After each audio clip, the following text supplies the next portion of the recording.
నమస్తే. తెలంగాణలో phone tapping వ్యవహారంలో అరెస్ట్ అయినటువంటి ముగ్గురు అధికారులు డిఎస్పీ ప్రణీత్రావు, అడిషనల్ ఎస్పీలు భుజంగరావు, తిరుపతన్న. ఈ ముగ్గురిపై ఇప్పుడు ఒక కేసు నమోదైంది. అదే ఏంటంటే యాంటీ కరప్షన్ బ్యూరో ఏసీబీ అధికారులు ఒక కేసు నమోదు చేశారు. దానికి సంబంధించి విచారణకు రంగంలోకి దిగబోతుంది ఏసీబీ. చాలా కీలకమైనటువంటి వ్యవహారంగా మారింది. అధికారాన్ని అడ్డుపెట్టుకొని ఫోన్ ట్యాపింగ్ వ్యవహారంలో చాలా కీలకంగా వ్యవహరించారు ఈ ముగ్గురు.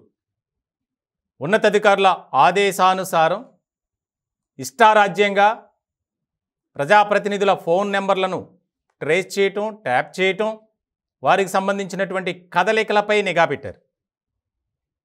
చాలా కీలకమైనటువంటి అంశంగా ఇది ఇప్పుడు చర్చ జరుగుతుంది.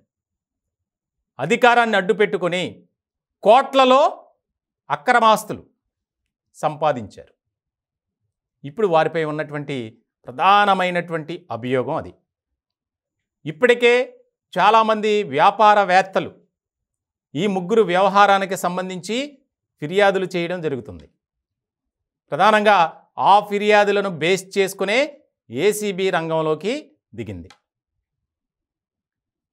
ఫోన్ ట్యాప్ చేసి వారి యొక్క సంభాషణ ఏదైతే ఉంటుందో ఆ వాయిస్ రికార్డును వారికే పంపించడం, వీరు లబ్ధి చేకూరే విధంగా వ్యవహరించడం ఇప్పుడు ప్రధానమైనటువంటి అంశం ఇది. ఇలాంటి సందర్భంలో అడిషనల్ ఎస్పీగా ఉన్నారు భుజంగరావు. ఆయన గతంలో పనిచేసినటువంటి ప్రాంతాల్లో భూ కబ్జాలకు సంబంధించినటువంటి అనేక రకమైనటువంటి ఆరోపణలు, 2 సార్లు సస్పెండ్ కూడా అయ్యారు. అలాగే తిరుపతన్న ప్రస్తుతం ఆయన ఇంటెలిజెన్స్ విభాగంలోనే ఉన్నారు. ఒక రకంగా చెప్పాలంటే ఆ రావు కంపెనీ ఏదైతే ఉందో అందులో ఆయన ఒక్కడే ఇతర సామాజిక వర్గానికి చెందినవారు. మిగిలిన వారంతా ఆ రావ్ అండ్ కంపెనీ. సో ఇలాంటి సందర్భంలో ఈ ముగ్గురు వ్యవహారంపై ఏసీబీ రంగంలోకి దిగబోతుంది అనేది ఇప్పుడు ప్రధానమైనటువంటి టాపిక్గా మారింది. ఒక ఆసక్తికరమైనటువంటి చర్చ కూడా జరుగుతుంది. వారి కుటుంబ సభ్యులు, బంధువులు, బినామీలను కొంతమందిని ఏర్పాటు చేసుకొని వారి పేరిట కోట్లాది రూపాయల విలువైనటువంటి భూముల రిజిస్ట్రేషన్లు, ఫ్లాట్స్, విల్లాలు, కార్లు ఇక అన్నీ సమకూర్చుకున్నారు. ఇటువంటి నేపథ్యంలో వీరిపై విచారణ చేసేందుకు కూడా ప్రభుత్వం అనుమతినిచ్చింది. ఏసీబీ ఇప్పటికే ప్రాథమిక సమాచారాన్ని రాబట్టింది. వారిపై కేసులు నమోదు చేసింది. ఆకస్మిక తనిఖీలు జరగబోతున్నాయి త్వరలోనే అనేది మాత్రం వాస్తవం. దీనికి సంబంధించి ఎక్కడెక్కడ పనిచేశారు, ఎవరితో వీరికి లింక్స్ ఉన్నాయి అనే దాని మీద ఫోకస్ పెట్టారు.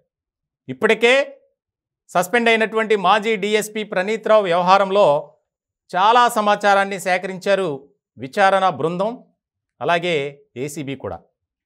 ఇటువంటి సందర్భంలో ఈ ముగ్గురు తాలూకు అన్ని విషయాలు బయటికి లాగాలి. అధికారాన్ని అడ్డుపెట్టుకొని అక్రమాలకు, అవినీతికి పాల్పడ్డారు. దీని ఫలితంగా కోట్లాది రూపాయల ఆస్తులు సంపాదించారు. ఇటువంటి నేపథ్యంలో ఎవరెవరు ఎక్కడెక్కడ ఎంతెంత భూమి కొన్నారు, ఎలాంటి ఆస్తులు సమకూర్చారు, వారి బంధువులు అలాగే కుటుంబ సభ్యుల పేరున ఇంకేమైనా ఉన్నాయా అనే దాని మీద నిఘా పెట్టింది.